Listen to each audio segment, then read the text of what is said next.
One more travel day coming up today. We got a long one today. We're going to be driving from Tombstone all the way to Carlsbad Caverns, White's campground over there. Long drive, but there's not really anything between here and Carlsbad to see. So this is probably one of our longest travel days of the summer season. I think we have one more that's longer than this, but most of them will be pretty short. We're doing the final wrap up of packing up. So all I have to do is wrap up the water hose and the electricity out here. Dawn's finishing up inside. She'll be pulling the slides. And that is gonna be it. We'll be hopefully out of here in the next half hour. That's my goal with such a long drive ahead of us. And I believe we're gonna be losing an hour because of a time change. Or gaining an hour, no, losing an hour, that's right. So, because of the time change. Final recap on the campground. Great campground because of the location. Problem is, they tendency to pack weird. They are really packed them in tight. But then we got 3 empty spots that have been empty the whole time we've been here. I don't know why they're not using those. It's not the most even site. You could probably see that from this view. So we're kind of sitting kind of cockeyed a bit. The landers are doing their best to keep us level, but it's still kind of tweaking things, so cabinets aren't necessarily staying closed. I think that adds to the ambiance. We're in a ghost town and doors open by themselves. Yeah, it's just the things getting a little tweaked is all. So that's about it. We're going to be on the road here in just a little bit. We'll put it away till then.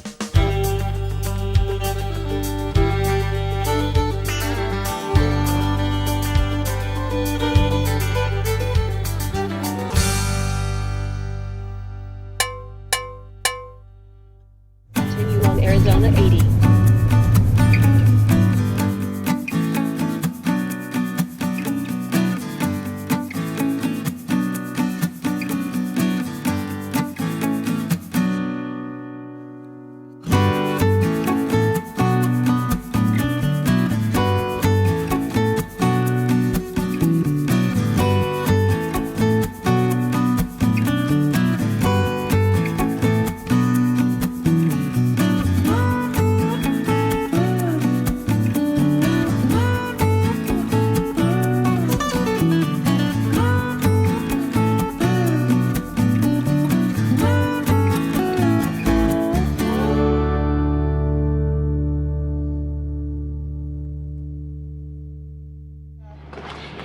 Well, we made it. So we are at the entrance to Carlsbad Caverns, the campsite at White's campground, all tangled. So we're gonna finish getting set up and then we'll get going. Let me do that. So once again, full hookups. They do make it a little tight, but it's not bad. We're able to back in and there's no real issues of getting in and out. Site appears to be level. I need to double check that though. And we're going to be exploring the caverns tomorrow morning, so that'll be kind of fun.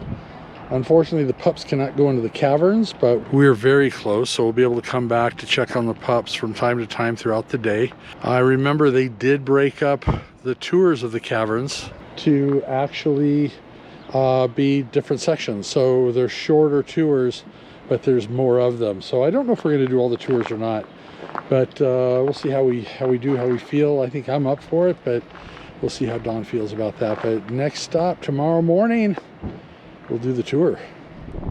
Well, right to the entrance to Carlsbad Caverns, there's this quaint little town called White's City that was established when a gentleman by the name of Charlie White, and no, not the USC football player, and also no relation to Jim Larkin White, who discovered Carlsbad Caverns. He was on a family vacation and he came upon this area and thought, you know what, this might be a good place to set up a little town and gas station and hotel to help service those people coming through to see Carlsbad Caverns. Back during the Depression, he went ahead and added on, funny enough, and built this adobe motel, now in very much disarray and also fenced off with barbed wire, so this is as close as I can go legally without trespassing. Up above, I don't know a whole lot about the ruins that are up on the hill, other than it was part of a tourist attraction also built here in the 20s, and that was all by Charlie White. There are some newer adobe motel rooms that look like they are in use, but it's hard to tell. We are pretty much early in the season still. This is only early May, so Not a lot of people visiting, though the campground seems to be full.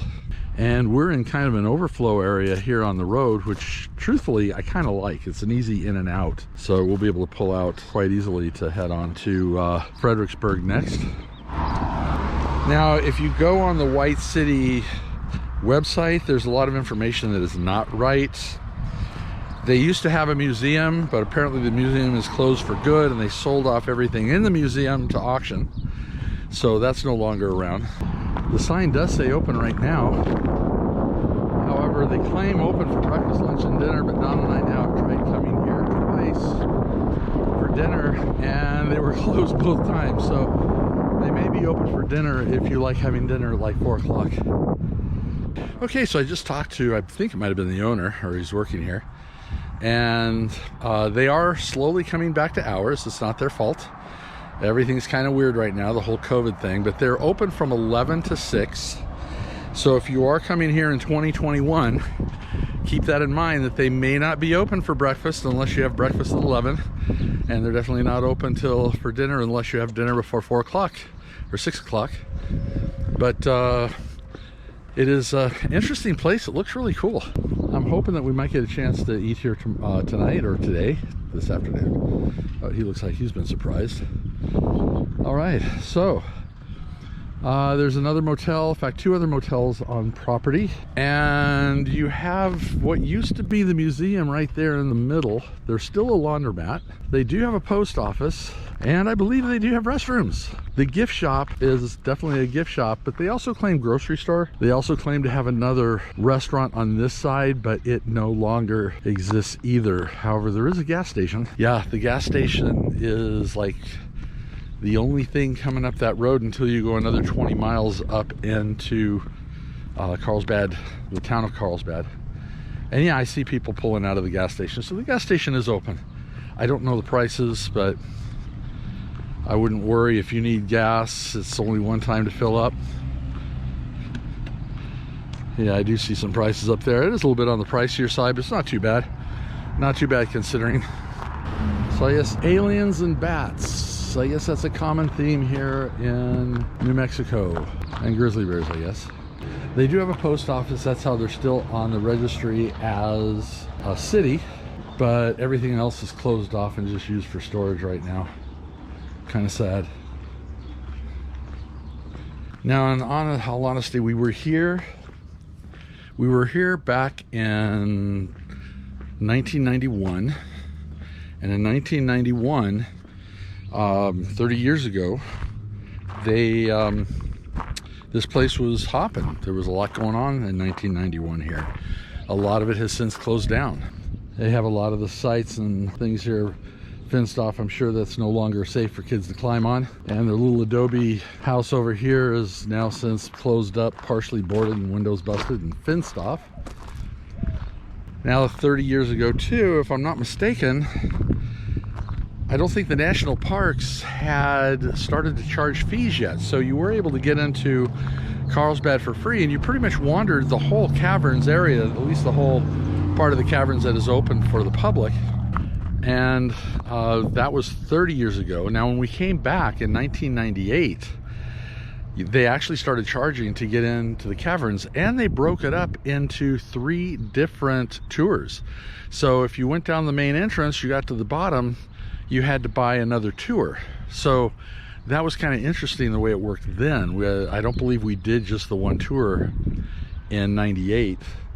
So we did the tour again, and actually it's coming up. This is going to go before the tour, but in real time we did the tour yesterday, and today I'm out here talking, and this is going to go at the beginning. So the miracle of video, right? Okay, so anyways, what's happening now is they still charge us $15 to get down there unless you are a pass holder, and I am a national park pass holder. I've got the lifetime pass for retiree age, let's say. And so we basically didn't pay to get in, though it was $2 to register online to get a time slot. So everyone has to do that because of COVID. But as soon as COVID lifts, you won't need to go online. But right now you got to go online in advance, pick the day, pick the time you want a tour. You get a 1 hour window to show up, And once you're in the caverns, you can stay down there as long as you want. Now, Don and I were down there for probably about 2.5 to 3 hours yesterday. And you're also able to wander the whole thing. So we went through the natural entrance. We were like only two of just a small handful of people that were in that part of the cave. We got to the big room, and once again, not a lot of people down there during the time we were there. So I would suggest wait unless you're during the peak season. If you're not peak season, wait a little while before you put your time in, and pick a time that's not very crowded. And we did, and we had just a small handful of people wandering through the caverns as we did. So that's kind of the story of White's Campground, or White's City. And you're gonna see the caverns coming up next. This has been kind of a fun stay. Not every day is active. Today we're taking kind of a slow day. I'm gonna get some editing done. Don's gonna do some laundry. We're pretty much just gonna hang out with the pups all day at the campground. Not a lot of places to hang out but inside, but it is gonna be warm today, and they're expecting possible range thunderstorms tonight. But we'll be pulling out first thing in the morning. And yeah, this has been a fun adventure. Carlsbad Caverns, 6.8 miles.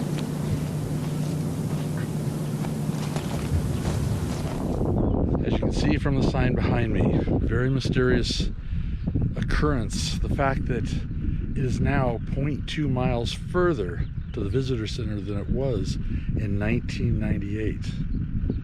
Could it be aliens? We are here.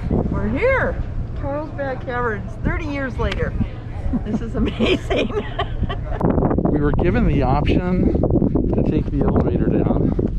I think Don may be cursing me before too long.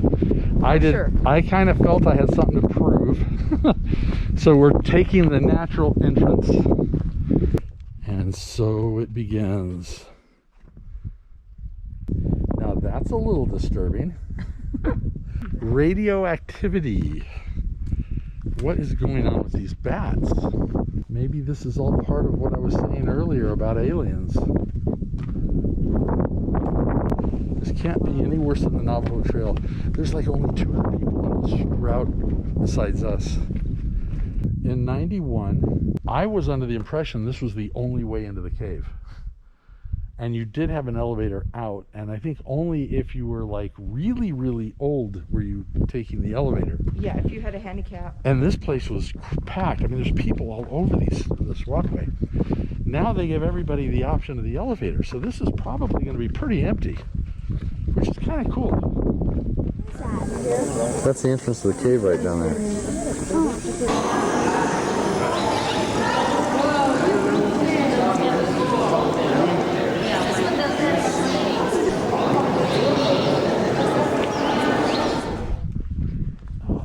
Cool. I do remember that so well. And eventually, pretty soon, in fact, I'm already getting a slight whiff of bat guano, and I hear an echo. Good reason to have mask. Yeah, so the mask might help there. Smells horrible. Now I'm smelling the bat guano. We're not even that far in. I remember the video from when the kids were like holding their noses. It was so bad. Yeah. Oh my gosh, this is funny. Now the smell is bringing back memories. Oh God. I haven't been feeling well. I hope this does not come back to haunt me. Well, it doesn't last long.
We just finished hiking down 750 feet underground, straight down practically. That was steep. We covered over 2 miles, over a mile to get down there, and then another mile plus whatever once we got down there. We're talking about Carlsbad Caverns, obviously. You've seen that. And we're going to end this one here. And just remember to hit that subscribe button to follow us on the rest of our adventure. Right, and hit that bell, let you know when we post every Sunday at 2 o'clock. And thumbs up for good measure. And don't forget, we now have a webpage, ourroadtocamelot.com. A Facebook. And Instagram. Yeah, we took each other's lines. So that's about it. Hope to see you guys on the road. Safe travels. Sláinte.